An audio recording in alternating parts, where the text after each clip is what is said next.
Bonjour à vous et bienvenue dans mon atelier. Alors, pour commencer, voici l'entrée avec une entrée indépendante pour pouvoir accueillir des gens lorsque je fais du coaching privé. Et voici mon rangement de toiles et de châssis de bois que j'utilise pour tendre des toiles lorsque je fais mes cours en ligne, ainsi que tous mes Facebook Live. Alors, c'est mon inventaire de toiles petit et moyen format. Alors, on commence maintenant la visite. Suivez-moi. Voici mon premier espace de bibliothèque dans lequel j'ai installé mes magazines ainsi que mes livres de référence. Essayez d'avoir des boîtes de rangement pour vos magazines par catégorie aussi. Derrière moi, j'ai tous mes produits de médium que j'utilise très fréquemment qui sont tout près de ma table de travail. Comme ça, c'est très facile à utiliser puis je peux les remettre à leur place. Bien évidemment, j'aurais besoin d'un peu plus de temps pour ranger, mais du moins, la plupart de mes produits que j'utilise sont très accessibles. Je vous invite aussi à avoir des petits bacs comme ça. Ceci, c'est des bacs dans lesquels je mets tous mes produits d'encre d'alcool. J'ai aussi des bacs comme ça que je peux amener, soit pour des crayons, des pinceaux. Ça, c'est très, très utile. Et idéalement, vous devez les identifier pour savoir qu'est-ce que vous avez à l'intérieur. Mais souvent, quand c'est en plastique transparent, c'est plus facile à reconnaître. Je vous invite aussi à avoir des bacs spécifiques pour les pastels secs et les pastels gras et ne pas les mélanger ou sinon vous les laissez dans leur boîte d'origine. On continue la visite.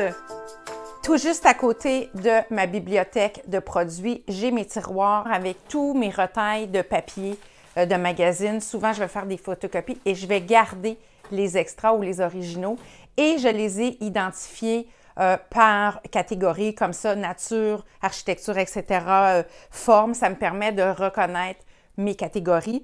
Et dans ce tiroir, j'ai tous mes pinceaux ainsi que mes spatules. Alors, j'ai 5 ou 6 tiroirs.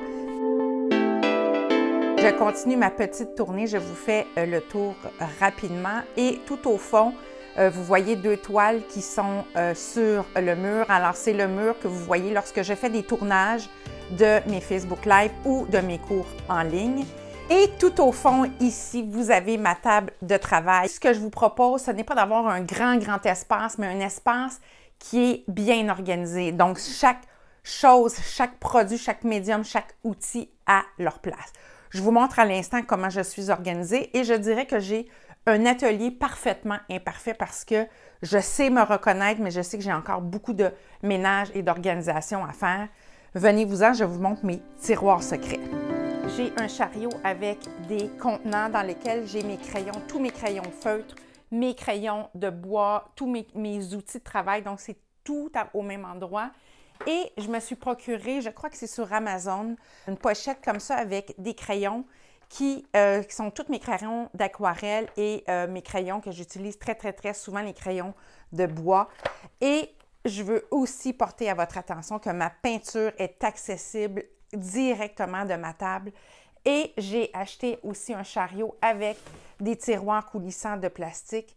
Et chaque tiroir a ses propres petits paniers comme ça dans lesquels j'ai bien sélectionné mes peintures, c'est-à-dire les peintures fluides avec les peintures fluides, ainsi que les peintures à efflot. Tel que vous pouvez voir sur l'image, c'est très bien organisé, donc ça me permet de bien prendre facilement mes peintures.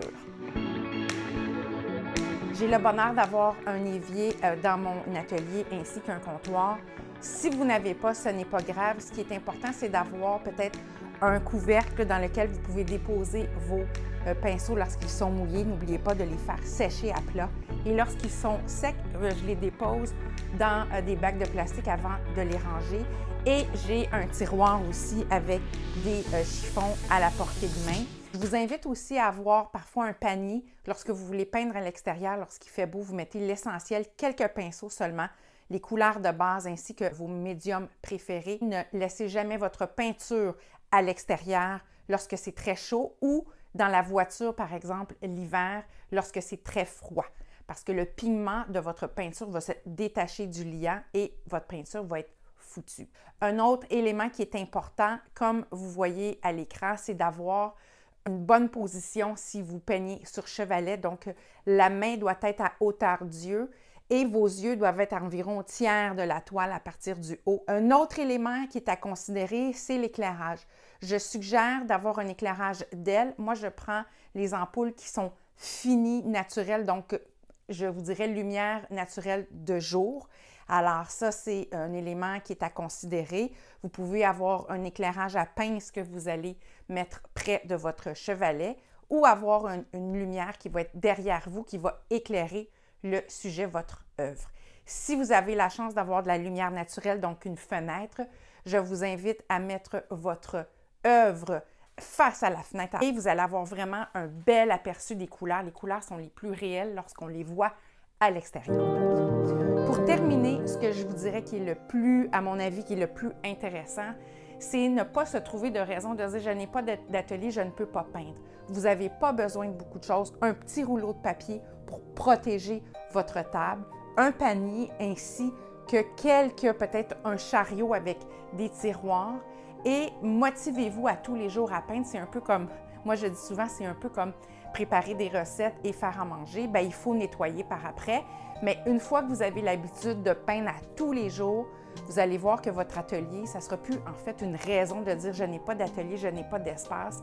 Créez-vous votre propre petit espace et vous savez que même dans un petit logement, vous pouvez avoir quelque chose de très intéressant, tel que les quelques photos que je vous montre à l'instant.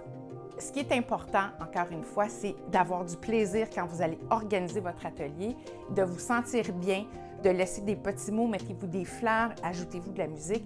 Surtout, ne vous restreignez pas parce que vous avez un petit espace. Allez, on se voit pour une prochaine capsule et avant ça, n'oubliez pas de vous abonner à ma chaîne YouTube. À très bientôt.